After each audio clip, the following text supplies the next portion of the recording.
I hope you're well. Since the last time we met, I welcome you to this another episode that we are going to hear something very interesting. We are going to listen to a man of God and a counselor, a professional counselor for that case. A man I love to listen to because he's full of wisdom, and anytime I listen to him, there is something I actually gain from him. So I invite you, because what you're about to hear is something that is also going to benefit, I believe, every one of us that is going to watch this video and to listen to this wisdom. And it's something that we really need in our world today, so that we can coexist and socialize well with a lot of understanding and love. And so join me as we go to meet the counselor. Karibu sana, Pastor, Asante. to this session. Thank you so much. I have already told my viewers that the topic we are going to handle is very interesting to start with, and also very helpful. Very true. So I'll give this chance for you to introduce yourself to our viewers, so that we get into our topic of the day. Thank you so much. So thanks, Tina, for having me. I'm Eliud. I serve as a pastor, but also a trained professional counselor. Basically, I'm a psychologist, which means that I can handle the spectrum of, challenges of life and mental disorders. I serve at JC Church in a place called Ndagani, and I am married and have 2 kids. Wow. Yes. Thank you so much for availing yourself for this session. Karibu sana. Without wasting time, let's get to the topic.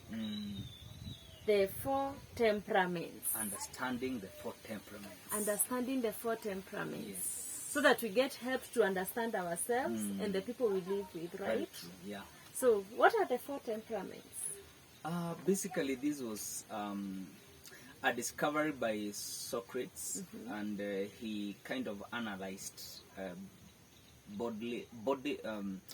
personalities through fluids, body fluids, and this temperament theory has picked a lot. A certain man called Tim LaHaye has really done a good job in writing about the 4 temperaments. It is one of the most popular ways to look at personality, because it captures the essence of life in 4 main temperaments. So if I can mention them before we can talk about each one of them, we have the cholerics, we have the sanguines, these are on the sociable side, then we have phlegmatics, and then we have the last one, I know you know it, melancholics, the moody ones. You know those terminologies. I remember one time I told my sister about choleric. Then was connecting it with cholera. So it is good that you came, so that someone does not think when you're told you are choleric, like you're suffering cholera. And you know also melancholic, we used to say in primary school composition. I don't know, I start in melancholic or melancholy or something. So they think melancholic is someone who is stressed, because that's how we were taught to use the saying in primary school. But I'm glad today we are going to understand that. So maybe we can start with each one at a time and what it entails. Perhaps we start with the sanguine. Start with the sanguine. The sanguine is the most sociable temperament. It is a temperament that is bright. It is represented by yellowish color. Sanguines are very sociable, outgoing. They are flowery. They are very good in terms of keeping people happy. And the downside of them is that they kind of exaggerate. They talk a lot. To keep the conversation going, they even sometimes create things that are not there. So those are just some of the weaknesses we have with the sanguines. The person behind the camera is doing like this. But on the other side, they quickly forgive. Wow. They quickly forgive, but they are also impulsive. Impulsive meaning they can make a decision out of nowhere. Emotional. Kind of emotional. They are excited. That means they are not able to read a plan things in advance. They are more like what is there, and then they get into it. Yeah, that is now the sanguines. So what do they excel in? Drama. They excel in, you know, anywhere where you need sociability. Yeah, they are the people who are in media, performers. Yeah, they are very good at that. But when you give them a job that demands for them to concentrate, then you lose them. Because their concentration span is very low. Yeah, so that is about sanguines. In order to be a good sanguine, you have to... Sorry to cut you short.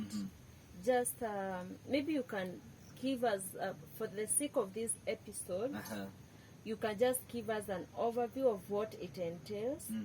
Then we book an appointment with also our viewer to know how to build on the strengths and to deal with the weaknesses. That's okay. But I'm excited that we easily forgive, we will go to heaven. Very true. So as sanguines, we are going to heaven. It is well.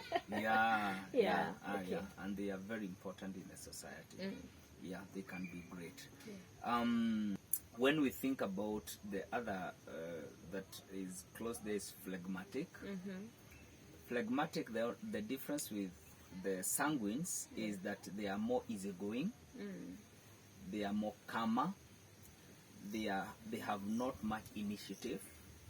Yeah, you know, a sanguine is restless from one activity to another. Phlegmatics kind of are passive. They may even seem dormant. Phlegmatics also, they take things slow. Basically, you even find that they may be described as not aggressive. Yeah, that is now phlegmatic. Phlegmatics. Yeah, we say feel the phlegmatic, just easygoing. Their strength is that they are very, they are peace lovers. They are easy to live with. They don't take offenses easily. They kind of carry the blame for other people's mistakes. Yeah, but now that creates another problem because the fact that they don't easily want to hurt others may hurt them in the process. Yeah, so they kind of are absorbers. They are absorbers. We also say they don't easily speak their minds, so they are not assertive. So a phlegmatic will not easily speak their minds. So they'd rather take a lower position rather than struggle for something. Wow, I think I know one phlegmatic. Yes. My friend, if you're watching, you need to look for the counselor or watch the next video so that you get help. Really, it is not, I think it puts them at a risk. You carry the blame of other people. Yes. You're not so outspoken to express yourself. Yes. They can so be under pressure, right? Yeah, and they don't want to hurt. That alone puts them in a place of risk because in life, Tina, we have to hurt each other in order to grow. But now you see they don't want to hurt. Yeah, they absorb us. Yeah, but they thrive in habitual tasks. Habitual tasks? A task that involves monotony. Yeah. So they can be very good bartenders or waiters. They can be very good front office people because they have the patience. They are not like, they want to move up and down. Routine, very true. Routine. Yes. Which is not good for a sanguine. A sanguine will never thrive in a routine. Yeah, because I personally know if I stay in one thing for a long time, I really get bored. I even feel sick about it. Now, because you mentioned the sanguine comparative to the phlegmatic, sanguines now tend to start many things, but the danger is that they may not succeed. Or complete any of them. So they may have many projects, but the sustainability of following up may not be there. But now phlegmatic has that capacity to carry out something to Yeah. completion. They pursue. They know to pursue. Even if it's one thing, they may be able to pursue to the end. So you hear that? Phlegmatics pursue. Yeah. Sanguines, we bite more than we can chew. Yes. That is something we need to work on. Yeah. Let's say about the melancholic.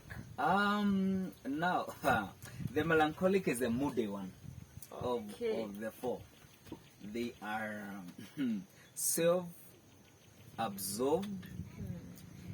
The melancholic is represented by the color blue, meaning they are the intuitive people, meaning they really think, they reflect deeply. They are the thinkers, the melancholics. Sorry, you said sanguine is yellow. Phleg, you didn't tell us the color? Oh, flag is represented by white. White. Then the melancholic is blue. And these are the Cholerics, thinkers. before we forget, is red. Okay. That's the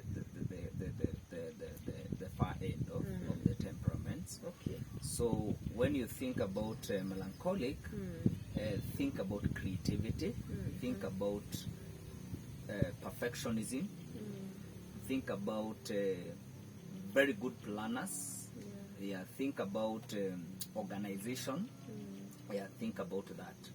But on the flip side, they are the hardest to live with. Not really, cholerics are the hardest, but followed by melancholics. Because melancholics, they are so moody. They can shift moods from nowhere. They were smiling, they just frown. They are discontented. They are too demanding. They are pessimistic. You see? They are negative. They also kind of speak words that can be demeaning. But they are honest. They are honest, but the way they put it can be off-putting. They don't know how to sugarcoat. They have nothing for PR. They are better than cholerics, because you're coming to cholerics. Okay. But still, they have that problem. Yeah, but obviously the worst is cholerics. As we're going to see, they don't have that capacity to think about the other person. So they just talk and they think they have done it and it's okay. So are the melancholics the perfectionists? Yes, They are they're the these people we call perfectionists. perfectionists. Yeah. Because later on you'll be talking about the temperaments in a marriage setup. And I remember I listened to a couple that was one of the parties is a melancholic. Yes. Apparently it is the wife. So they would say if it's blue shirts, they arrange blue shirts, yellow shirts, long sleeve, short sleeve. And then if you interfere with that, it becomes an issue. I think that is perfectionism. Yeah, and I am a melancholic, so I can relate with this at a personal level. Oh, nice. Yeah, so you find that, okay, with the time you can outgrow it, but it's a big issue. For example, if you take just an example of how you put something on the table, there is a way for me, I want it in a specific way. If I'm arranging a book and then I find it removed how I put it, that offends me.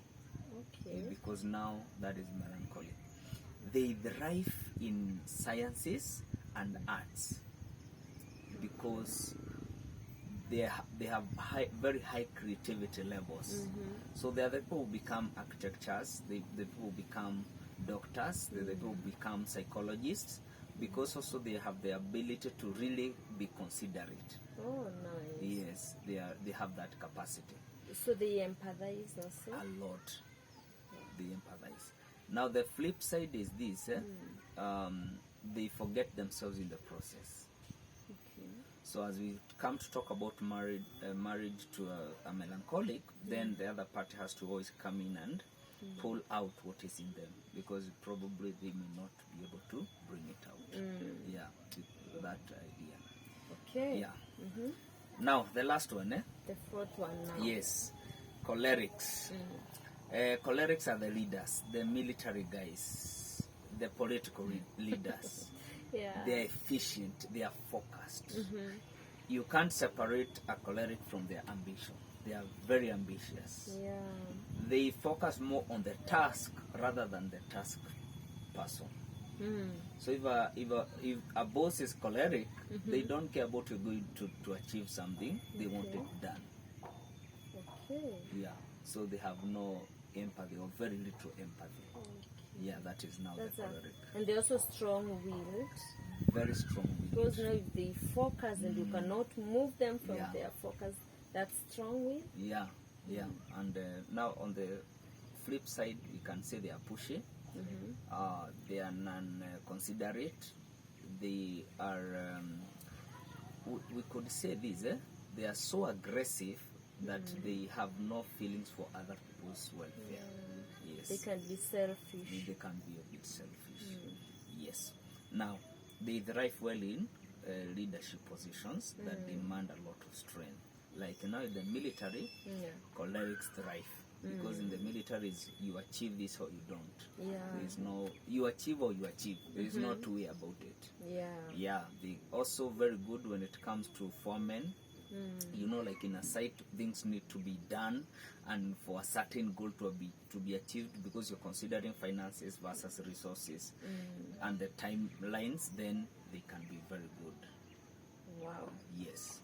So primarily, we can say that each temperament has its own strengths and weaknesses, and no one should look down on themselves because perhaps they are one temperament and not the other. Very true. But before we wind up, because we are about to wind up, can someone have more than one temperament? Yes, that's a very good question, because nobody can have one as the primary temperament. We always have two. At least two? Everyone has at least two. Okay. So what we have is one primary and the secondary. Yeah. In very rare cases, we find where people have a tertiary. So you have to understand which is the stronger one for you and which is the weaker one. But they have to be at least two. And even the writers and the psychologists have been able to create short forms for the combinations. Okay. Like for me, I am a male male call, meaning I'm a melancholic, but with a tinge of choleric. No, choleric, whenever we mention choleric, I think personally, perhaps some of our viewers might be like me. We think choleric is quarreling. We quarrel. Like if you are choleric, you quarrel. You speak like you're quarreling, is it? Basically, it may sound like that because their views are very strong. Putting them from where they are to another place is very hard. So we can say they are a bit more dogmatic, or they hold on to their views without being swayed. So if they decide this is the right way, then that's what they do. Yeah, it may sound like that. Wow. So combination, another one, male son, talk about call son. Each one must have a mate. You know, so in total, how many do we get out of the 4? Well, okay. We can get 8. Okay. We can get 8. Yeah, the combinations, because each goes with the other, each goes with the other, and so they are able now to get the combinations. Okay. So one has to measure themselves and test themselves to understand which is the major and which is the minor. Okay. Yes. We also had a discussion, someone we were saying perhaps the worst combination, I don't know as a psychologist whether you agree, the worst combination is choleric sanguine or sun choleric. Is it true? Why they would say that? Not the worst, let's say the most complicated. I think, yeah, I would agree with that, because now you're taking this sociability and then also you are becoming pushy. Yeah, so that may be, and then you become unpredictable, because now people wonder, where are you? You know, because you're very sociable, but then you also push your agenda.